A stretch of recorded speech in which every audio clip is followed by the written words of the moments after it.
FAI TV classique, eh bien évidemment un grand classique, hein. On est dans la légende, mon cher Ziv. On a passé en revue déjà pas mal de multiples champions du monde, mais là on s'attaque au monument, c'est Michael Schumacher en personne. Ah oui, là c'est vrai, hein, parce qu'on l'a appelé le Kaiser, on l'a appelé le Baron Rouge, et c'est vrai, il a marqué toute une époque. Et pas mal de nos fans, évidemment, qui sont des inconditionnels, et nous, on va se faire un plaisir de raconter un peu l'histoire. Oui, parce que c'est une histoire très, très longue, parfois mouvementée, mais ça fait partie justement de cette légende du Kaiser, Schumi. Alors il a commencé, parce que il est issu d'une famille modeste, hein, dans l'ouest de l'Allemagne, hein, les environs de Cologne, et il a commencé en karting un peu par hasard. Son père, Rolf, qui au départ est un maçon, eh bien, a pris en gérance une piste de karting dans les années 80, à Kerpen, au début des années 80, et c'est comme ça que le jeune Michael se retrouve au volant d'un kart, un peu par hasard, comme quoi le destin, parfois, peut être étrange. Oui, tout à fait. Alors, on voit des films d'époque où le jeune Michael apprend à son frère Ralph, d'ailleurs, à rouler en karting. Et puis, Michael était assez doué, il faut dire. Mais il n'était pas exceptionnel. Hein. Il était bon, il a gravi certains échelons. Et puis, il a commencé à faire parler de lui en Formule 3, hein, je crois. Oui, et même avant en Formule Ford, enfin bon, mais ça a été laborieux parce qu'il n'y avait pas d'argent. Oui. Et voilà, le père Schumacher, il ne pouvait pas payer, donc il a été aidé par quelques mécènes. Hein. Il a fait un peu de Formule Koenig, de Formule Ford, et puis finalement de Formule 3 grâce à Willy Weber, le patron de l'écurie WTS à l'époque, hein, qui était dominatrice en championnat d'Allemagne de Formule 3. Weber, personnage un peu sulfureux, mais qui était de la même région, hein, que Michael, et donc qui s'est pris d'amitié pour lui, et puis surtout qui lui a permis d'apprendre le métier. Oui, là, Willy Weber, il avait le nez fin, c'était un homme d'affaires, hein, je crois qu'il était tenancier d'hôtel de passe. Enfin, entre autres. Mais c'était un grand passionné, oui. Et il a mis beaucoup d'argent dans la carrière de Michael parce qu'il y croyait. Et après, il est devenu monsieur 20%, enfin, parce que toute sa carrière, effectivement, Michael lui a remis 20%, et en plus, ils ont développé une grande affaire de produits dérivés. À un certain moment, ils avaient plus de 200 produits dérivés sur le nom de Michael, voilà, et géré par Willy Weber. C'était un business qui n'a pas toujours été très bien géré d'ailleurs, il y a eu une espèce de faillite un peu louche, enfin bon, ça fait partie du personnage. Ce qui compte, c'est le talent de Michael qui vraiment éclot, hein, dans ce contexte du team WTS en F3, même si en 89, la première année, c'est pas Michael qui est champion d'Allemagne, hein, c'est Karl Wendlinger, il y a Frentzen et il y a Michael Schumacher qui sont, je crois, deuxième ex-aequo. La deuxième année, Michael gagne le titre, mais Frentzen et Wendlinger sont passés en Formule 3000. Les trois hommes se retrouvent néanmoins aussi recrutés par Jochen Nerpach dans le Mercedes Junior Team. Oui, et à ce propos, c'est assez amusant, c'est que ils avaient comme mentor à un certain moment, ils avaient Jean-Louis Schlesser et Jochen Mass qui étaient là pour un peu veiller à ce que ces petits jeunes, Frentzen, Wendlinger, Schumacher, et on oublie, et Kreuzpointer, voilà. Effectivement, Kreuzpointer, puissent se développer. Et en 1990, je rencontre Schlesser à l'aéroport à Roissy, et à ce moment-là, tout le monde parlait de Wendlinger. On disait à Wendlinger, ça c'est Frentzen, voilà, ça, ils sont super rapides. Et je demande à Jean-Louis, je lui dis, mais parmi ces petits jeunes, qui est vraiment bon?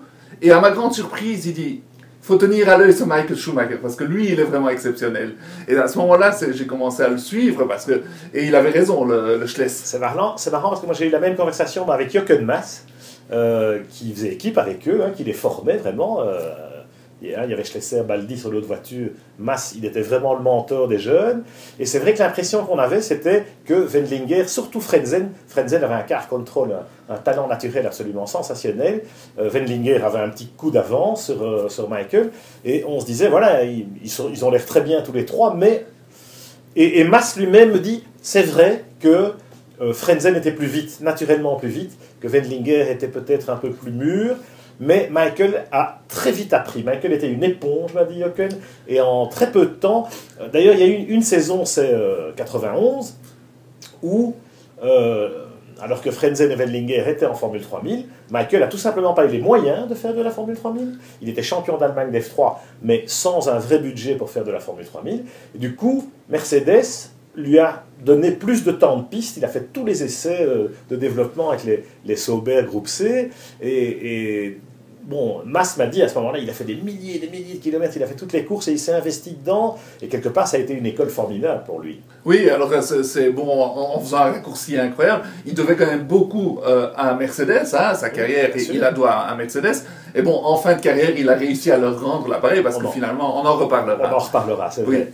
Alors, le passage en F1, évidemment, tout le monde se souvient. Hein, vous voyez cette casquette qui est une relique formidable parce que c'est la casquette de Michael Aspa en 91, je dis bien. Et c'est notre photographe Laurent Charniot. En 91, il n'était pas très âgé, Laurent. Il était spectateur. Et dans le parking, à la sortie du circuit, il tombe sur Michael Schumacher et Willy Weber dans leur voiture qui rentraient à Cologne. Et il a fait toc-toc au carreau. Et il a demandé la casquette que Michael portait sur sa tête. Michael l'a signée et Laurent nous l'a ramenée. Donc ça, c'est vraiment des reliques authentiques et c'est ce qu'on aime dans notre environnement F1i. Alors, on ne va pas revenir peut-être sur toute la saga Jordan à Spa, Bertrand Gachot en prison, etc. etc. On l'a raconté en long et en large dans F1i Magazine il y a un an ou deux. Par contre, ce qui a frappé, il faut de la chance parfois dans une carrière.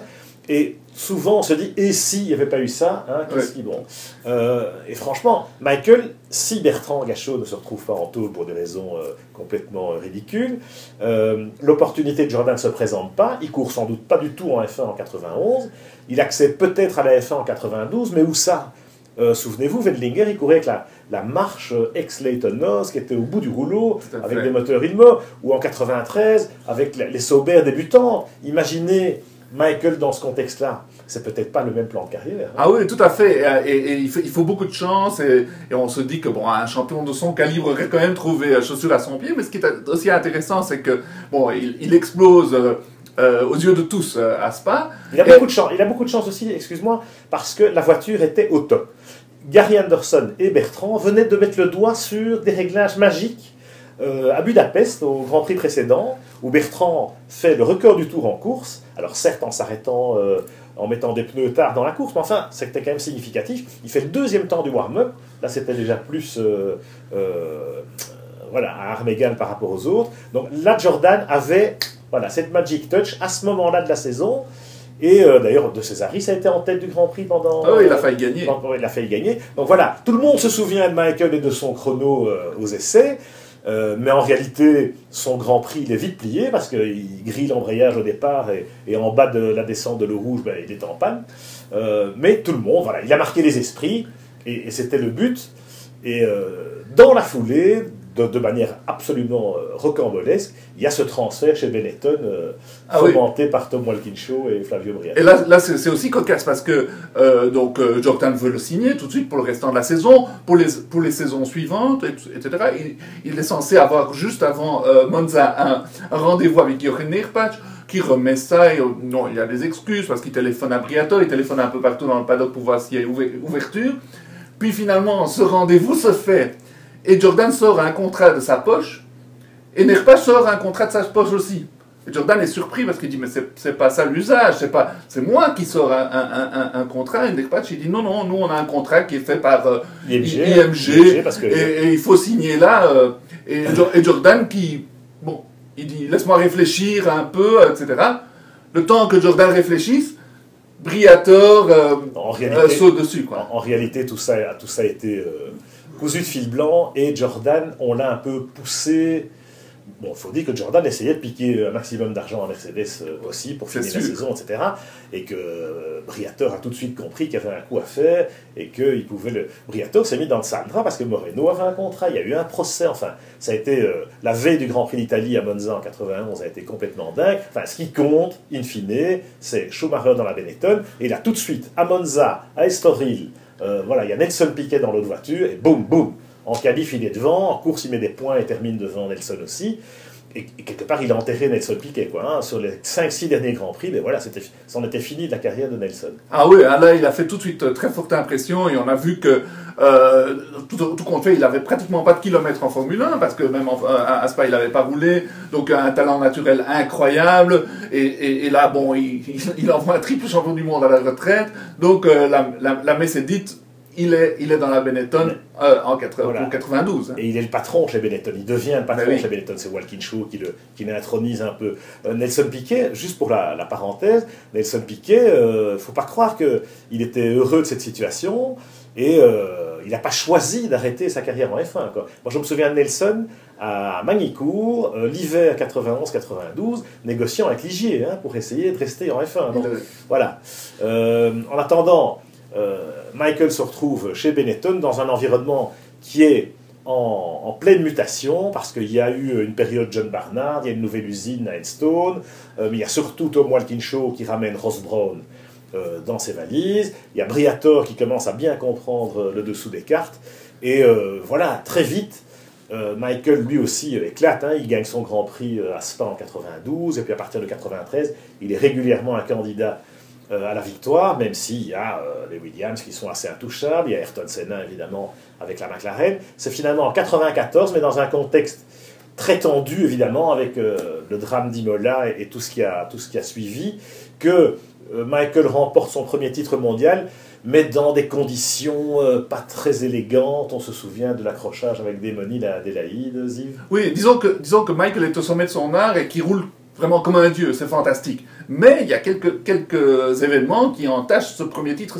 c'est-à-dire que il y a des grandes rumeurs concernant le traction control, concernant le launch control, et puis donc cet accrochage à Adélaïde avec Damon Hill qui laisse un peu un sentiment difficile à propos de ce premier titre, même qu'au niveau pilotage, c'est vrai qu'il n'y avait pas photo qu'il était le meilleur pilote dans cette année 94. Il gagne un peu dans l'adversité, alors c'est sûr qu'ils ont sans doute triché chez Benetton, parce que Walkinshaw, Ross Brown, on peut leur faire confiance, et Flavio, n'en parlons pas. Michael a été complice de ça, qu'on le veuille ou non, parce que un pilote ne peut pas ne pas être au courant qu'il y a un traction control sur sa voiture. Mais bon, du coup, il y a eu quand même les foudres de la fédération, ils ont été déclassés 2 ou 3 fois, il a été suspendu 1 ou 2 Grands Prix, enfin bref, ça n'a pas été évident. Donc, il remporte ce premier titre mondial, mais malheureusement, il l'entache encore d'une grosse faute en poussant Damon Hill dehors, alors que lui-même vient de prendre le mur, et plutôt que d'accepter la défaite, eh bien, il jette sa voiture sur la trajectoire de Damon Hill. C'était vraiment moche. Et moi, ce qui m'a frappé, parce que j'étais là à Adélaïde, ce qui m'a frappé ce jour-là, c'est le gars, zéro remords. Il était juste, il nous a fait un numéro de comédien en disant qu'il était le plus heureux du monde et que ce titre mondial, c'était formidable, il n'en revenait pas, etc. Alors qu'il était vraiment acquis... voilà, dans des circonstances vraiment moches. D'abord, tout début de course, parce que ça se passe au 15e tour, quelque chose comme ça. Et il est là, il rentre au stand à pied. Enfin, dans le garage, après, ils essayent de faire une fête, mais qui sonne quand même un peu faux. Enfin bon, et je ne vous raconte pas la tête de Damon Hill et de Williams, qui eux, par contre, ont été très dignes en acceptant cette défaite, alors que franchement, on leur avait un peu volé. Oui, c'est vrai que chez Williams, ils ont eu une année hyper difficile avec la disparition de Senna. La voiture a été ratée pour commencer, et puis après, ils se sont très très bien repris. Ils ont commencé à jouer le championnat, mais dans le fond, au niveau sportif, c'est vrai qu'on sentait quand même Schumacher supérieur à Hill cette année-là. Et donc, personne n'a dit quoi que ce soit à ce moment-là, parce qu'on a dit, ok, la logique sportive a été respectée, finalement Schum champion, premier titre, ça va. Oui, mais on découvre quand même les facettes du personnage, qui sont pas très glorieuses dans la manière, on va dire. L'année suivante, par contre, alors là, il n'y a pas photo, l'année suivante avec le moteur Renault sur la Benetton, alors là, Schum, il domine son sujet, il enterre plusieurs équipiers au passage, on va y revenir aussi parce que c'est assez récurrent dans sa carrière, que ce soit JJ Leto, Verstappen, et puis là il gagne facilement, et malgré les Williams-Renault avec Damon, voilà, là c'est une victoire à la régulière, fair and square, mais dans sa tête, il a déjà quitté Benetton, il a déjà un nouveau challenge à relever, ce qui fera l'objet de notre deuxième séquence. Tout à fait, tout à fait.